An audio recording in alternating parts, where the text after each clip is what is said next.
Hi there. Welcome, everyone. Thanks, everybody, for being on the call. Who we are joined with is Lori Handlers, Triambaka Levy, and Frank Mondoze, who are all facilitators for ISTA. And we are here today to talk about personal responsibility and sovereignty and boundaries, and how do we hold ourselves as sovereign beings and hold compassion for other people, our brothers and our sisters, and navigating the kind of confusing topography that we find ourselves in right now with the Me Too movement. And, you know, specifically, I brought you guys together on this call. Hold on, August. Whoever just joined the call, Alan, could you mute your mic, please? I think it's you. I'm not sure. Whoever just joined the call, please just mute your mics. Thanks so much. We'll say it again and again because more people will be coming on whenever. Anyway, August, when you hear the ding dong and people talking, just ask them to mute. Okay. And also shut down their camera, right, Lori? Yeah, please mute your cameras also unless you're a speaker. Hope, can you turn off your camera, please? Sundar. Okay. All right, so, August, please go. Okay. So I specifically wanted to have this call with the three of you because ISTA has been one of the most powerful conversations I've ever been in regarding my own power as a woman in the world, my ability to hold space for other people. And I just felt like it was a great conversation to have in the context of the work that we're doing in changing the conversation around shame and sexuality. So I really just appreciate you guys being here and being willing to engage in this conversation. So thank you. So yeah, can I just jump in? Please. Awesome. So I'll just start with the first thing, which is self-responsibility. You know, as a kind of type A personality woman, you know, I've always felt like I was pretty powerful and responsible. But what I discovered at ISTA was I could go get things done, but I wasn't actually asking for what I wanted. Often to get my needs met, I would go under the table. I would go undercover. I wouldn't call it manipulation because it wasn't conscious, but I wasn't really self-responsible. And I'd like to hear how we address that at ISTA and how that impacts our ability to be in relationship with others and feeling powerful in our own lives. I'm happy to start. At ISTA, so I'm Lori, everybody. At ISTA, we have the first 3 days of ISTA is about self-activation. So I get to see who I am, what turns me on, what I want, how responsible I can be for myself in many contexts, including my own sexuality. I get to, I just get to work with myself in the group of other people, but mostly I focus on me. I've never focused on me before that the way I did at ISTA in my own ISTA Level 1. Mm-hmm. And during that time, I learned how to have a safe sex conversation. I learned how to negotiate my boundaries. I learned what the wheel of consent was and what's inside the wheel as being things that I want and what's outside the wheel as being things I don't want. And how could I talk about that with somebody and have an adult conversation? The most adult conversations I've ever had in my life have come since I did ISTA Level 1. And I've been in this world of sacred sexuality for 22 years. I haven't been in ISTA 22 years. So there were things that I too did exactly like you, August, that I kind of hinted at and tried to get, but without saying directly, I want this, or I like this, or could I have this, or no, I don't want that. I also learned to redirect my conversation. I never even heard the term redirect before. I think I knew it intuitively, but someone would ask me, may I be with you like sexually? And I would say, no, I don't think so, but I wouldn't mind sitting knee to knee with you and breathing. I would feel really comfortable about that. Or we could eye gaze. So I learned to take something that someone put on the table in front of me and turn it into something that would be more comfortable for me. And it gave me a range of possibilities. Like I remember this saying in with women and women's groups, I'm afraid to go out to dinner with him. If I go out to dinner with him, I'll owe him something, whoever he is. And I learned to be able to take whatever was coming my way and redirect it into something more comfortable for me, and not feel like because I went out to dinner with somebody, I had to give over something that I didn't want to give over. Mm-hmm. You're muted. Yeah. So what I like about that and what I hear in it is this ability to have a no, but also stay in relationship. Because for me as a woman, I'm intuitive. I feel people, and if I can feel someone would be hurt with my no, sometimes I don't say no and I go along with it, and then I'm not there. I'm not 100% there. And so the option to stay connected and still be true to myself, that's a major upgrade. Yeah. I'd like to just say, can you hear me? Mm-hmm. Okay.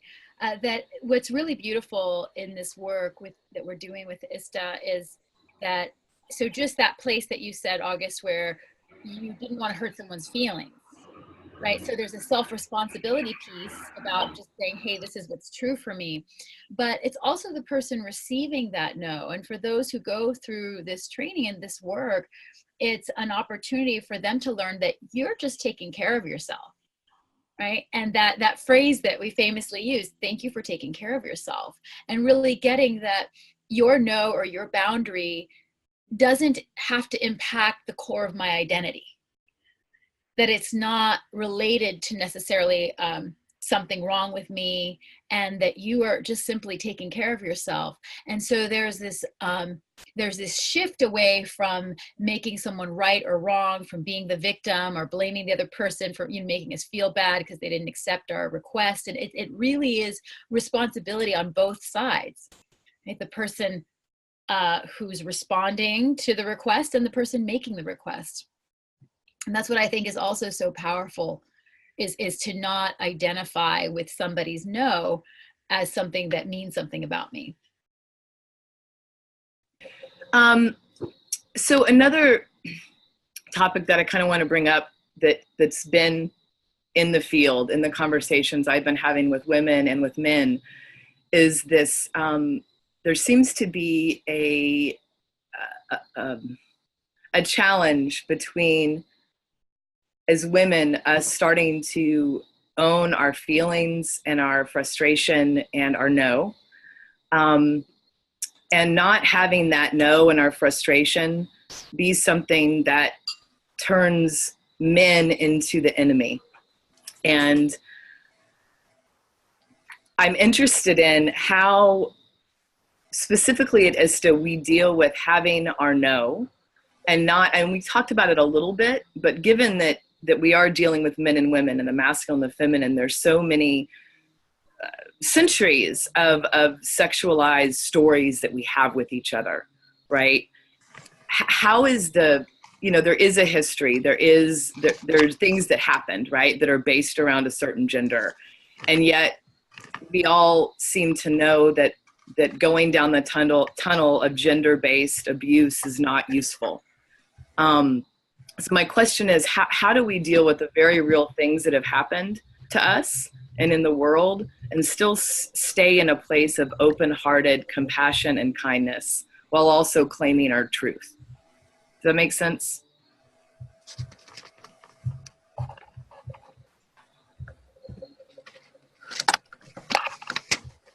I'm asking people to mute their mics. I hear people like shuffling papers and stuff.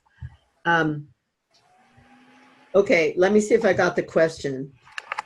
How do we maintain our truth and not get hostile towards each other, given that we have a history of a lot of abuse in our, look, it comes in our DNA. It's in our DNA strand, it's in our heredity, it's in our cultural linkings. It comes in as trauma before we're even born for most of us. It comes right through the umbilical cord. So how do we make it so that we see our own responsibility in it, and and not project and blame onto others? So for me, I'm just going to say this. I don't know how else to put it. I have been abused in my life, and I have become more empowered because of it. It took a while. It's not something that happened like, oh yeah, there's abuse, oh now I'm powerful. It wasn't like an overnight thing. But certainly at a training like ISTA, I can learn to clear the emotions that are stored in my body, the emotions that I no longer need. And then I can learn to empower myself and speak to what I was holding. I can speak to it like it no longer has me, like I don't have to be totally affected by it. And my anger, which I had plenty of, I released, and then I could speak straight and say, you know, to my brother, this is what I was holding. I was holding it against you before I knew that I could release the anger. I mean, I'm addressing this from the alchemical response. I feel that ISTA has an alchemy, and in that alchemy, we learn to release things from the past, things that we inherited or things that actually happened. I had a combination of both. And I released those things through this whole, I mean, we spent a long time on this stuff. I released those things, and then I was able to say, wow, I held it this way before. I held it this way before. I don't have to hold it this way anymore.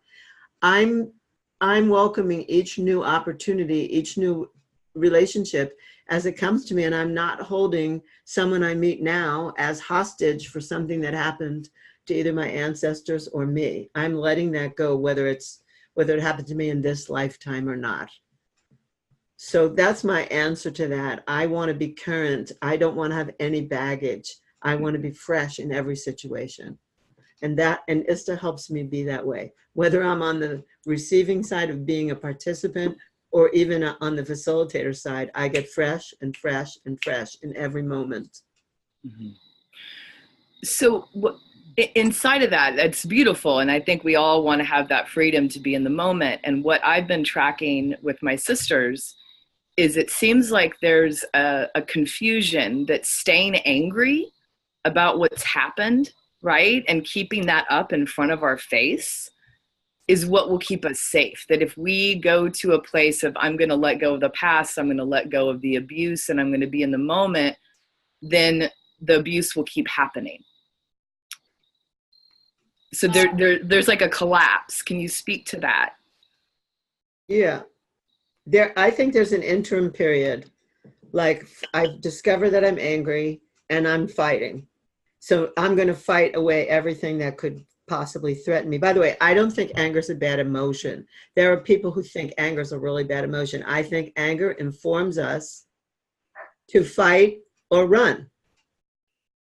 You know, fight or flight. So anger informs me. Should I fight or should I run? But there isn't a bear going to threaten my life in every single situation. So when I start to dig out the old anger, I get to see I can have anger appropriately in a current situation. I don't need to use that to fight everything.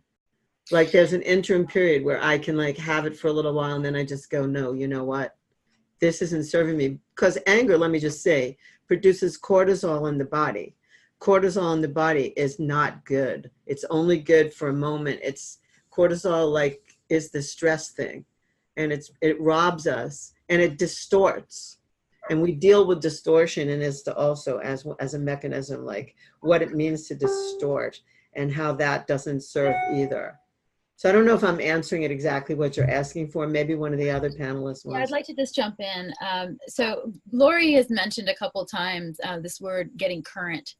And I fully hear what you're saying, August, where, you know, from what's happened in the past and the belief that, oh, I'm just going to let that go and surrender what happened and forgive, and now I can have a new view. you know, if it were that simple, we'd all be doing it.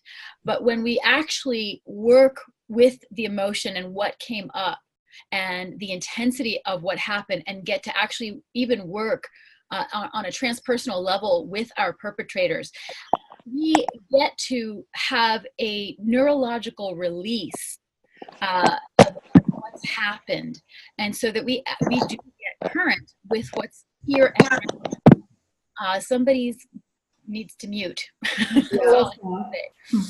I think Melissa, who just joined us, could you mute your thank you. Okay. So getting current with what's here and now isn't just a mental process. It's not something we tell ourselves and then we say we let it go. It has to happen in the neurology. And through the tools that we use, we have an opportunity to have that release occur in a very full-fledged way. So when I approach a situation that I'm in front of and I'm getting triggered, it becomes really obvious to me whether this trigger is coming from stuff that happened 10, 15, 25 years ago, or whether this is just actually, this is right now, and my communication to the person who's might be causing that trigger is way more clear and direct, rather than bringing with me the backlog of hurt and pain and trauma, and I'm going to just blow that up in this person's face as if they were responsible for all of it. And so when we work with the tools that we offer, there's like a dismantling of all of that backlog, right? It gets to get processed through, it's digested, if you will. And in that process of digesting those old emotions, which are not negative, but they've been taking residence in our psyche for a long time and are obscuring how we see the world and how we see other people. When we get to digest that, there's freedom. And not only is there freedom, there's a freedom to how to be with people in the current moment, and with a new view, with just the view of the now, who's actually being presented in front of me. But then from that, we also gain power. And that power is not a power over, it's a personal power. It's an empowerment that says, I have power to choose right now.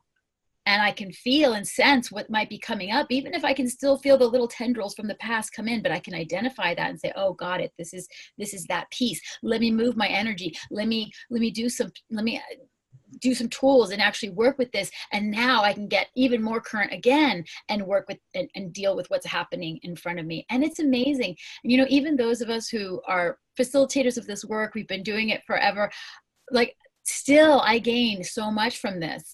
Not that long ago, just once again think, oh, there's something coming up for me right now. I'm making it personal. Let me go move my energy and then clear that so that I can have a genuine conversation with this person. So it's a lifetime of work, and yet we can also arrive in the present moment with so much more power and so much more freedom that life begins to shift. Our view of life totally begins to transform. Yeah, that's definitely aligned with my experience. Something that stood out while you were talking, when you talk about clearing and you talk about moving the energy, those are terms that kind of get thrown around a lot. And can you say more about that? Like, what does that look like? So someone who's not familiar with what that means. Do you want to say it, Tree? Oh, no, go ahead. In the system of chakras in the body, which consists of seven main ones in the body, a lot of where our sex area and our first chakra, our root area, the anus, those places store memories of pleasure and pain, cellular memories. It could be in second grade, the school bus splashed mud on me, to I was abused or touched inappropriately by someone. I mean, those memories get stuck in what's called the lower chakras. And also the first chakra, where we sit, the root, has to do with safety and security. Those are the issues that are lodged in the anus, actually. And so moving the energy means sending energy to the bottom of the body and Moving it means like activating it sexually, but not necessarily having sex, breathing and making sound in such a way that that energy starts to move up the body and out. So it could be any trauma, any embarrassment, any humiliation. Plus it could be getting a Valentine's card, somebody asking me to dance. I mean, all the positive and the negative memories, the pleasure and the pain, coupled with survival and safety and security, get mixed together down there. And so when we say move the energy, we mean focus, send some energy, do some breathing, do some squeezing, do some moving of it, activating, and then letting it go, so that we're actually digging out the things Tree was just talking about. We're digging out the baggage of the past and possibly the baggage of our ancestors, because that's where it all resides in the body. That's just the place where it is. And if anyone doubts me, look up the chakras and look at 1 and 2 and find out what the issues are there. Those are the issues that are contained. Nice. Okay, so what I kind of pulled out of what you were saying, which is probably a new idea for many people, it was for me, was the connection between sexual repression, body shame, closure around my sensuality and my sexuality, and my ability to be alive in my body and like contributing to the world in a full, alive, congruent way. That I don't think that those two things together, I don't think many people are aware of that. I certainly wasn't. Can you speak to that a little bit? Yeah, it just popped in for me. There's something, we do this at ISTA. There's something called the Cartman Drama Triangle. Everybody kind of knows these roles because they kind of come out swinging in these roles. Victim, rescuer, perpetrator.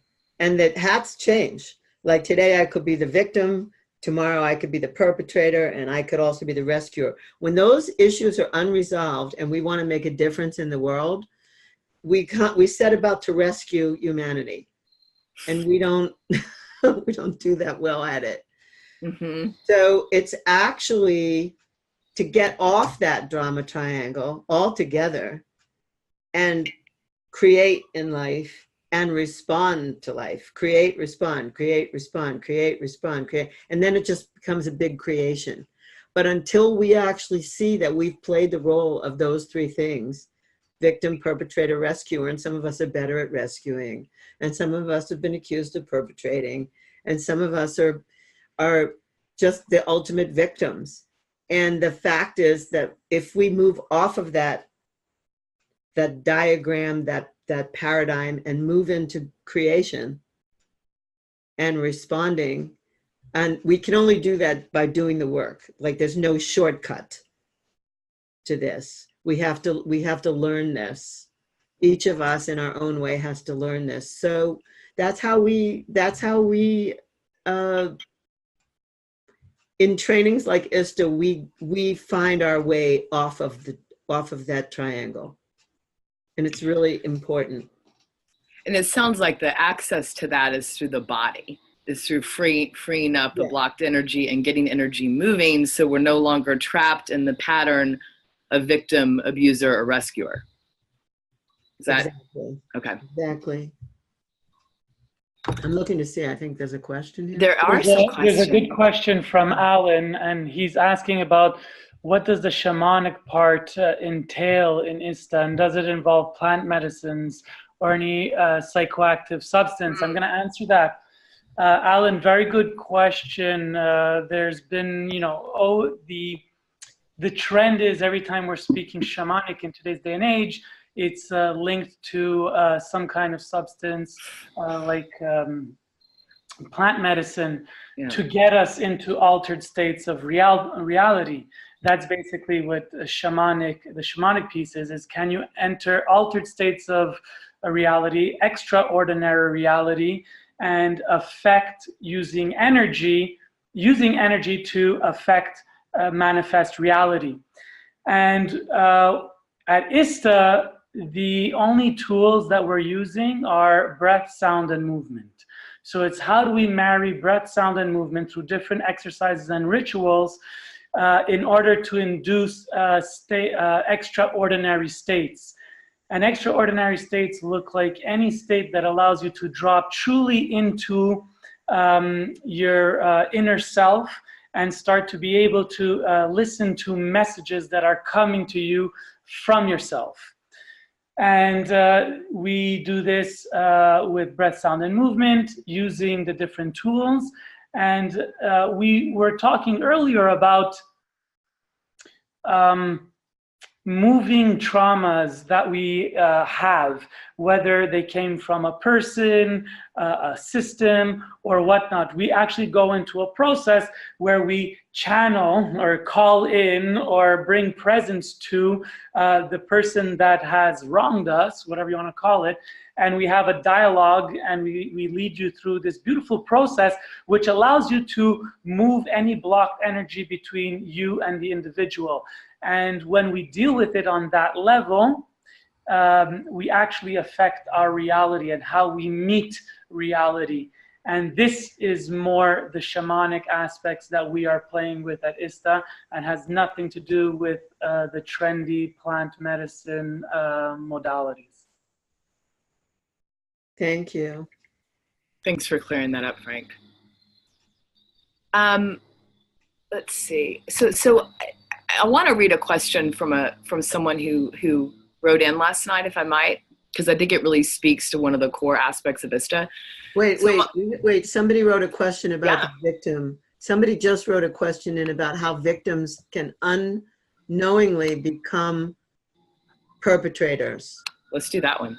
Yeah, I just saw that on there. So I wanted to just say, how can I say this? When somebody like persists in being a victim and takes all your time, my time, someone's time about like being in that victim story, eventually somebody who's been trying to rescue them starts to feel like put upon. I mean, this is the way I understand it. Like they start to feel put upon, like, wow, this person just not going to give it up. Like, can't they see I'm trying to rescue them? And like, that doesn't work.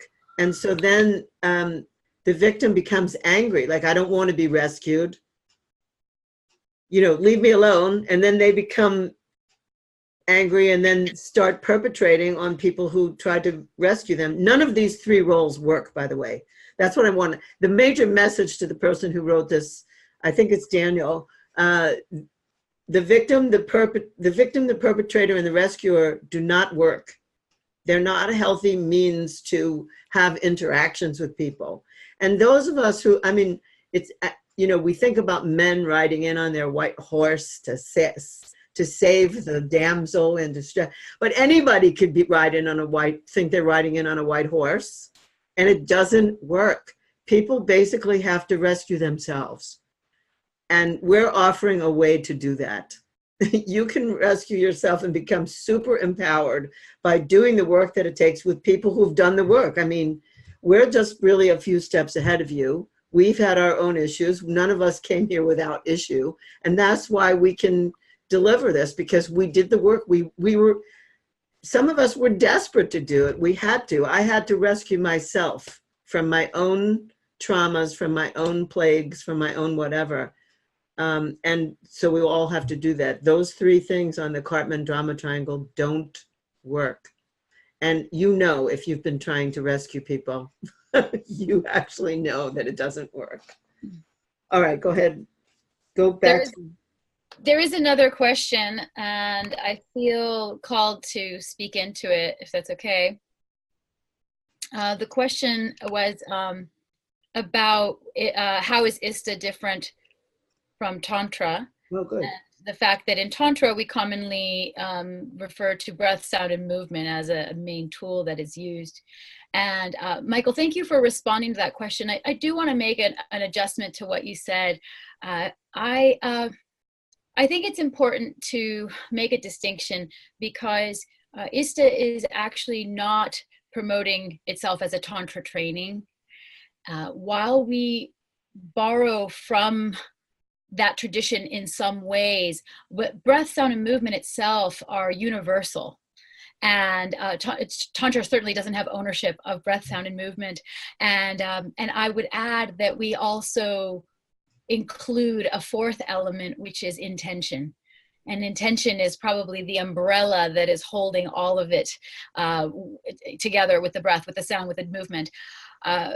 We are purposely not going about the world saying this is a Tantra training, because we are not actually authentically teaching Tantra. We teach a variety of modalities and tools that come from many traditions and also are added to by new facilitators that come in. And so we can't really say, oh, it's this or it's that. And that's what's beautiful about this work, is that we're not trying to specifically appropriate it to a tradition. We are using what works, and it does effectively work. So just wanted to make that one distinction, is that the work that we do is not specific to Tantra. It may include some aspects, but it's not necessarily that. Beautiful. Thank you. All right, so I'm going to go back to Michael's comment, if that's okay. So he said, Michael Landis says, it seems to me the root of rape culture is a lack of understanding that we are beautiful individuals. Most men are taught not to enjoy their own sensuality and sexuality, and therefore they look to feel it through others. It seems to me that if we raised our children to love themselves, to enjoy how their own bodies feel, this would nip rape culture in the bud. No longer would many men feel empty without a woman's energy. They would view another human being as an amazing addition to an already full life versus a needed resource. So how do we make this kind of self-love part of child rearing, part of our day-to-day life? How does ISTA bring that kind of self-love to the forefront in a way that's not narcissistic, it's not self-indulgent, it's not like I'm just gonna lay around and self-pleasure all day because that's what I want to do. When I worked, right, it's not an indulgent thing. How does ISTA address this?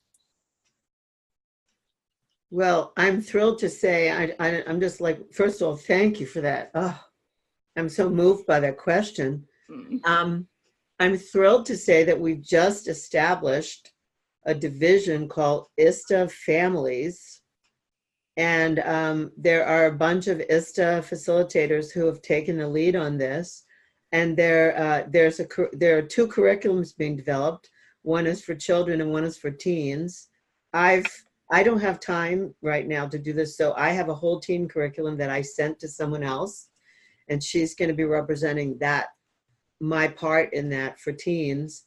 So the first thing is to, as an adult, get straight. You know what I mean? Like, I don't mean straight as in gay, straight, bi. I'm not talking about sexual preference. It's to get straight with self. And that's what we do for adults in ISTA. And ISTA is now taking on and will be unfolding and unraveling a new program that has to do with children and teens, maybe separate, children and teens. There's the concern for two things. One is to have children grow as healthy in their bodies. And there's another concern to not have them overly sexualized too soon, because the parents don't want their kids to be anti-healthy sexuality either, you know, like become super prudish because their parents were like totally super sexy. So there's like some moderation in it being considered, and people taking on educating families. And in Israel, just this past weekend, some ISTA people did a young people's temple. So the people were like 18 to 21, and they just had a 3-day workshop of exploring their sensuality and their sexuality in a very safe and sacred way. So it's happening. We're unrolling it. It's just, you know, it'll take a little time for it to roll out to the general public, but it is happening. Can you say more about what happens in the adult training around embodiment? Like, how do we learn? I mean, I know for me, I've been in the ISTA field now 4 times, and it took me a minute to actually feel comfortable in my body. And it worked. I did. It happened. But I couldn't tell you why that happened, right? I haven't been around enough to distinguish it. So can you speak to how does one go from feeling like just someone seeing my bare legs is something to be frightened of, to a space where if I feel like I could dance naked to my favorite song and have no concern about it. How does that shift happen?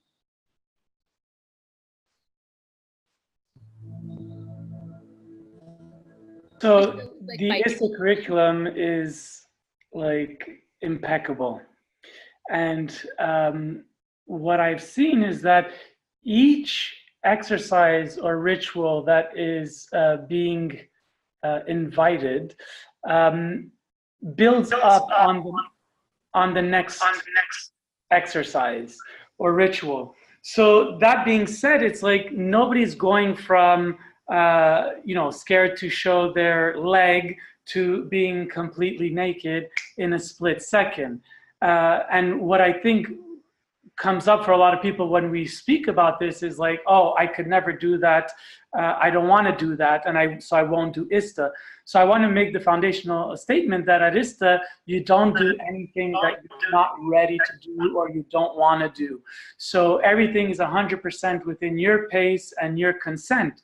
But there comes a moment where there is an exercise that is going to be introduced to you where nudity is invited. And usually that is an invitation into personal power. And when you're at the cliff, when you're at the edge of experiencing this invitation, you make the choice. And I think the choice is easy to be made because you've come to open. So you can't really open if you're moving with the intention of being closed. And once open, it's like, wow, there is so much freedom here. What was I so afraid of? And that is like just a rush. It's a major rush of excitement, aliveness, vitality. And from that moment on, it's like you're meeting life from this new, fresh, alive space. And then life starts tasting better in that moment. And therefore, everything that else is built on from that moment on is, again, the next step of the path. And the last point I want to talk about is one of the things that makes it easy to do is I like to think that all the exercises that as ISTA are being presented in a very sacred way. And it's the intention of bringing the sacred into these practices that allows us to feel a sense of, number one, remembering of the magic that we used to live in when this used to be okay. And number two, that there is a certain level of safety because I feel the sanctity of the moment. And so when we feel that, it's like, yes is easy to be given. And when we're talking about this, like, Me Too movement, because I think that was the theme of this conversation. It's like at the core is the piece of what is our body trying to tell us in each and every moment. And when we're disconnected from our body, it's hard to really hear like what's really alive. So at the ISTA program, we're helping people to get back embodied into the body so that every time something is happening, once we're facing stimuli that's coming from the outside of us, our body has an intelligence and that can inform us. And so when our body says no, and we know what a no feels like in our body, that then we have to find the courage to speak it and to say it and to own it. And that's the personal responsibility aspect of which we are trying to instill in every individual that comes through ISTA. And the real world outside is sometimes a bit more complicated. And, violent crime is something that, goes outside the spectrum of what we're offering in terms of empowerment.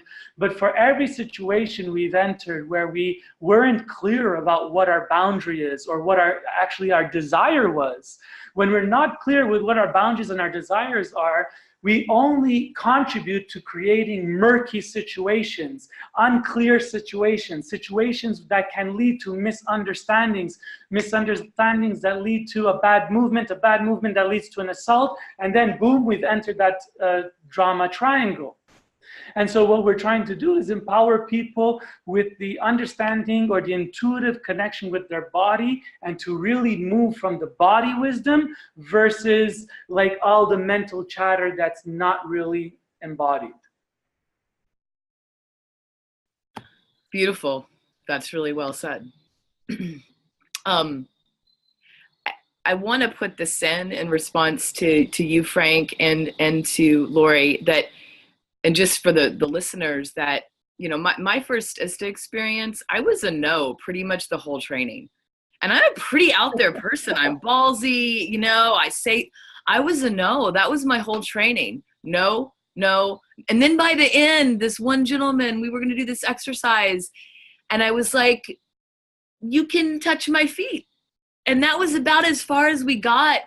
And that was a massive transformation for me. So I would just want to let people know that even though there's an invitation to be more, you know, vulnerable in the human body bag that we live in, there you have permission to say no, and that your no is actually really, really respected and encouraged, because that's how you know where your yes is.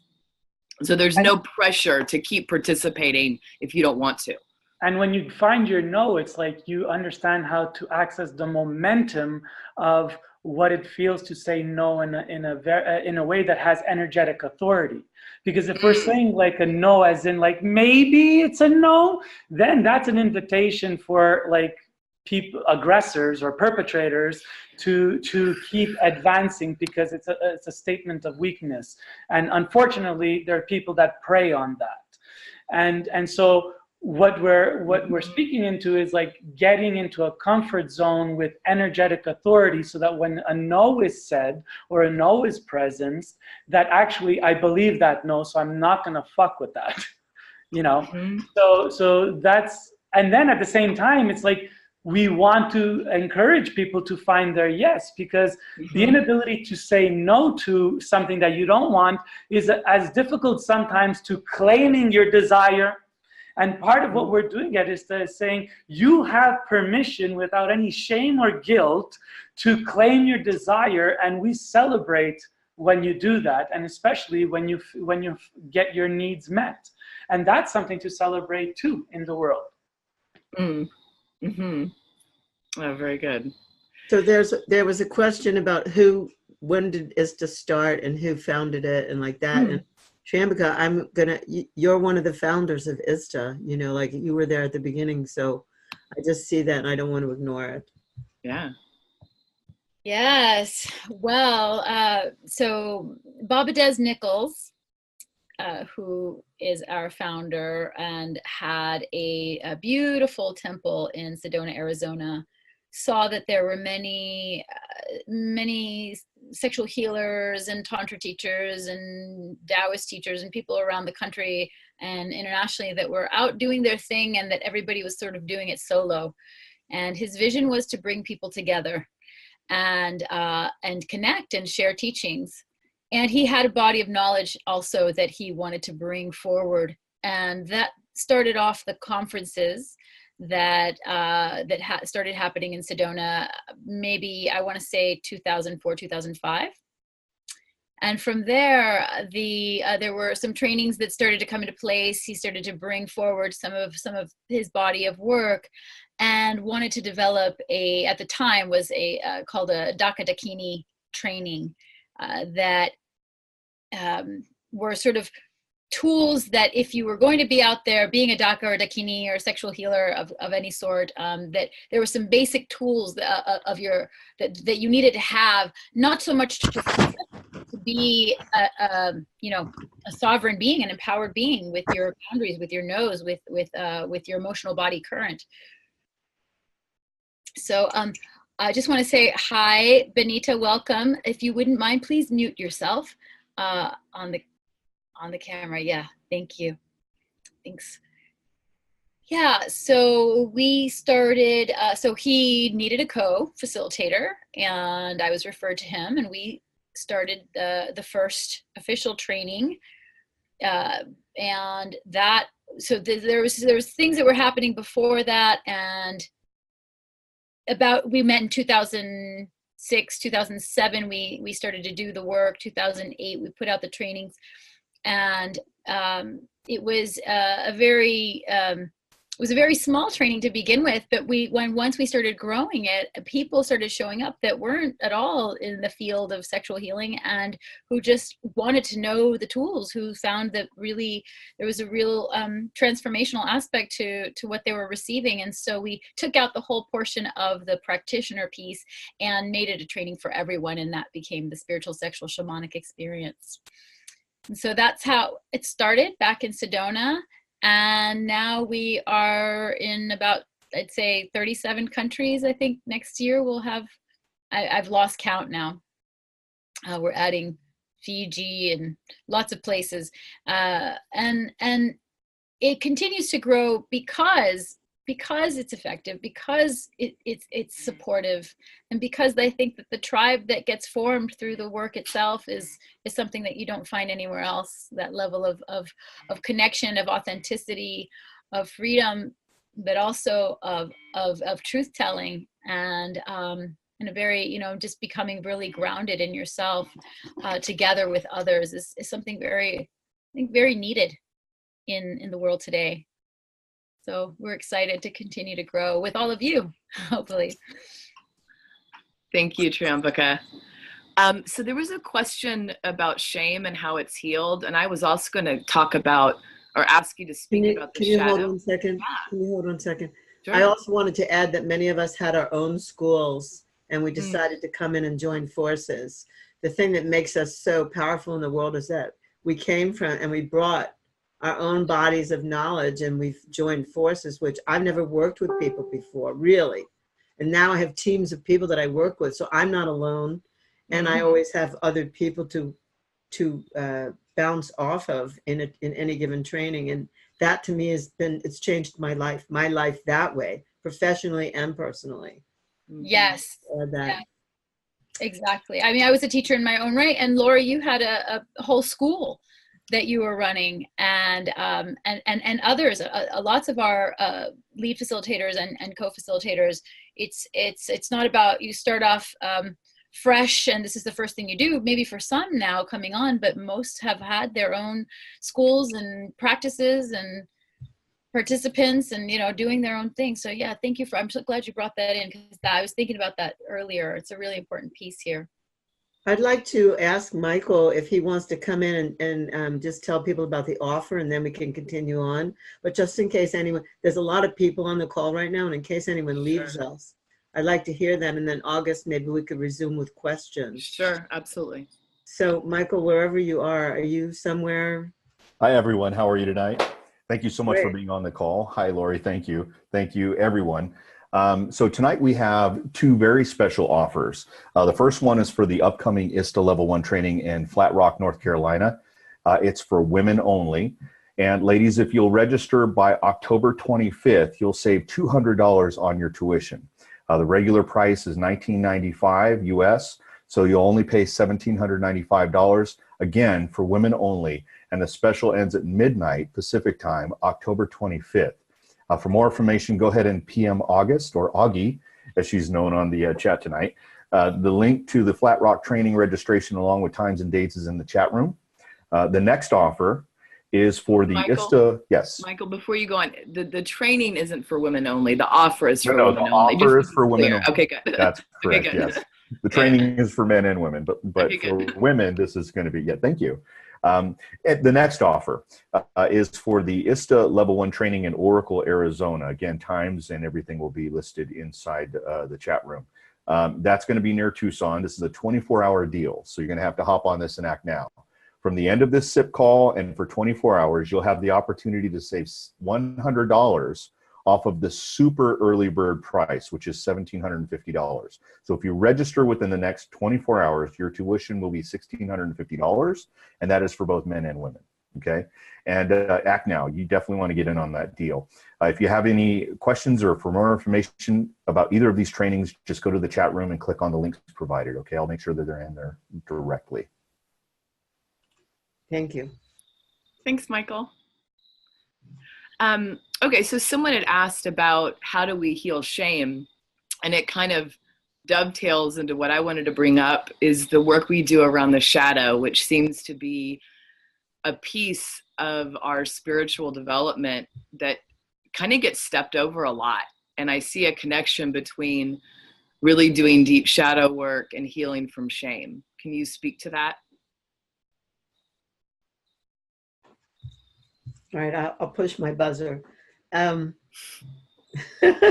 feel like we're on ding.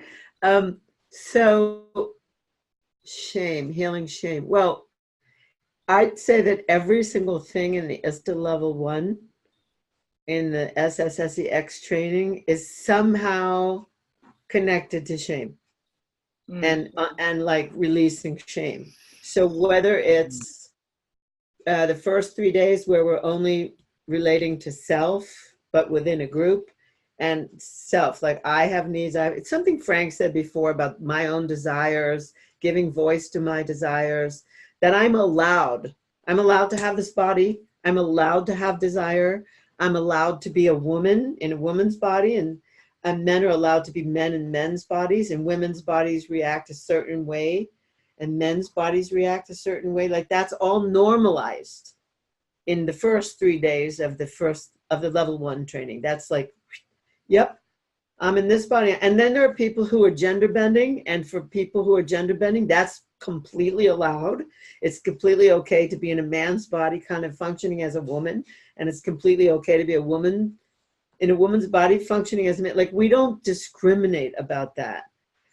It's okay to be whoever you are, however it occurs, and to own it. So that's like day 1, 2, 3. And then after day 3, there's how do I interact and have no shame when I ask for what I want, say no, whatever. So it's all practice. There's lots of practice and practice and practice, and the rest of the exercises bring us into interaction with other people.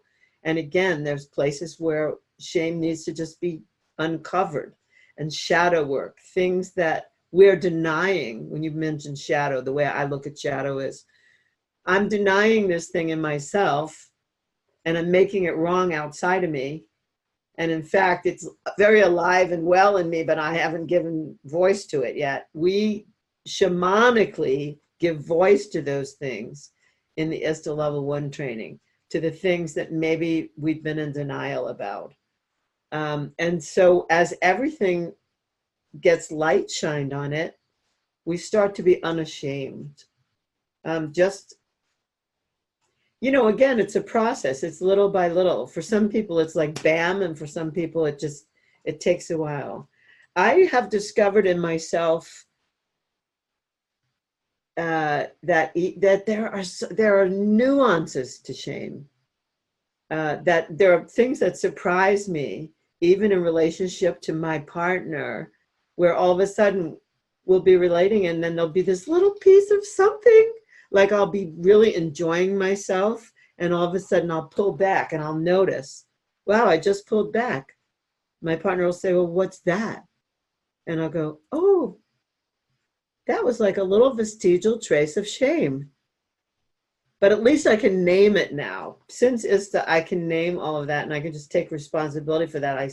That I may still have some. It's like an onion peeling the layers back. And then there's more, and then there's more, and then there's more. Again, inherited, cultural messages, religion, all kinds of stuff that put it there so we would be able to be controlled. Like, let's just face it, if we're totally sexual beings and we can own that and be unashamed about that, we're not able to be controlled.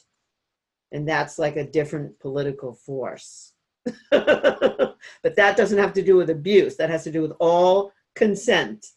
Don't interact without it. And in ISTA, you learn how to give consent or not give consent. Clear, straight, and direct. So that relates to the question that just came up, and it says, how is BDSM or the kink community integrated in ISTA? Do you want to say a word, or you want to let me do that one? You do it. All right. So, and for BDSM, we have 4 minutes. Got it. 4 minutes. Got it. BDSM and kink are not part of the ISTA curriculum, especially in the level 1. But what the level 1 does give you, the experience, is it gives you the confidence to claim your desire or your interest or your curiosity, or it's more about allowing that experience into your life where maybe you would not have allowed it. And those that are already playing it, it feels like it gives them more confidence to be who they are in that place, if it brings them pleasure, or it is operating on the level of healing as well. So what I mean by that is that at ISTA, what we're also offering is we're taking people on a journey where they're using sexual life force energy and certain sexual practices per se as a way for healing trauma, emotional blocks, and whatnot. And that comes with intention and, again, the sacred. So when you bring intention and the sacred to anything that you're practicing, whether it be BDSM, kink, eye gazing, massage, or the most energetic tantric sex you've ever experienced, it is raised into a place that is can be healing or expansive or revelatory. And so that's how I think we incorporate BDSM and kink in the program, is that the work that we do is foundational for people to feel more full and more confident in their experience of whatever they're practicing. Beautiful. Thank you. Thank you, Frank. So August, we have like 2 minutes. Yeah. Well, are there any more questions that anyone has? I don't think so. So I pretty much covered what I had. Is there anything left for you guys that's bubbling up, that's alive in you? I have one piece that I want to offer in one of the questions that you asked that I didn't get around to say a word on, but it was in and around like what to do with women who need to express themselves but don't want to, like that there's not this attack energy around it. And I just want to speak to the brothers. And it's like, this is a time where, you know, it's a time for us to be in the mode of active listening.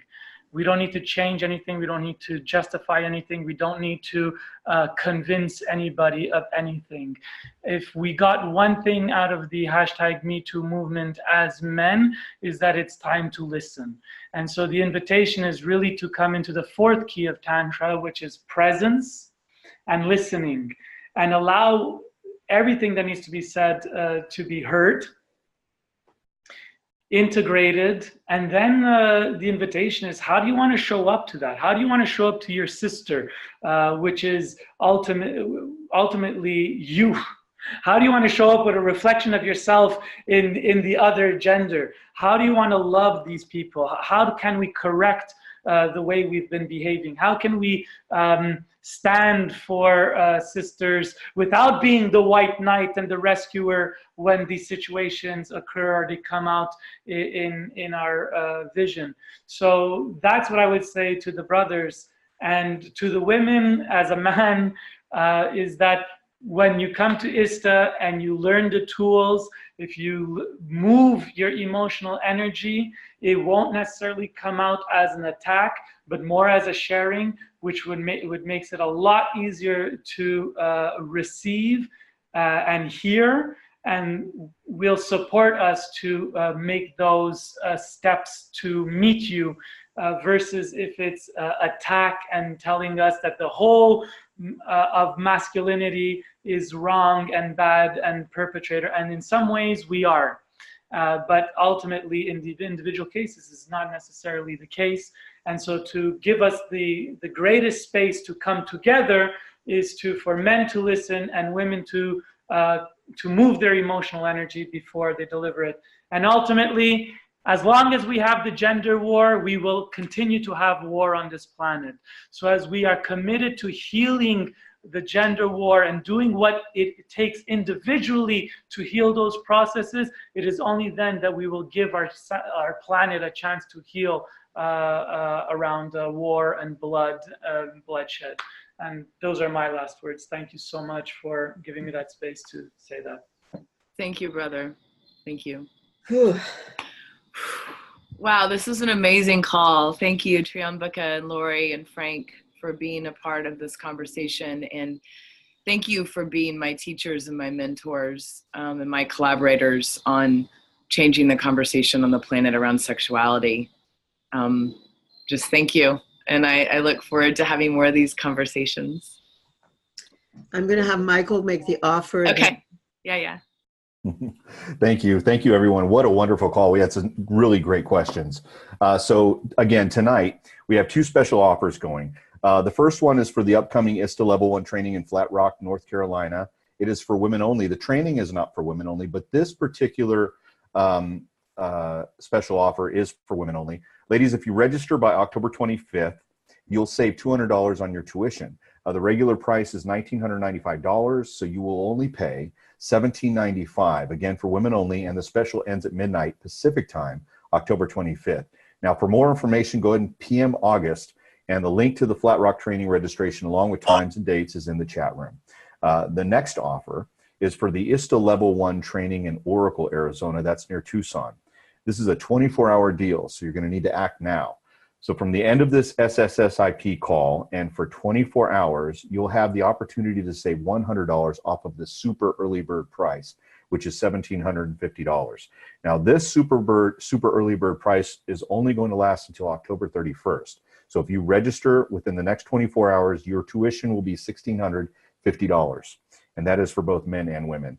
So act now. If you'd like more information about either of these trainings, go to the chat room, click on the links provided, and you'll be able to find out more. Also, you can PM us. That information is listed as well. We'd be happy to help you out and to get you registered. So thank you again, ladies and gentlemen, for joining us tonight for this special SIP call. Thank you for our moderator and also for our panel and our guests. We really appreciate you. Thank you so much and have a wonderful evening. And we look forward to seeing you at ISTA Level 1. Thank you. Thank you. Good job. Good job, team.